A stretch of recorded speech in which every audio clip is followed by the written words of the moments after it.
simot ngayon ako.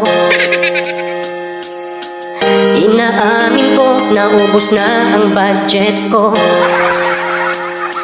Hirap naman, walang natira. January pa lang, puno din na tuyo aking ulam. Yan agad aking ulam. Dapat pansin ko, lagi akong tulala. Dinitip ko, gastos kong malala. Wallet ko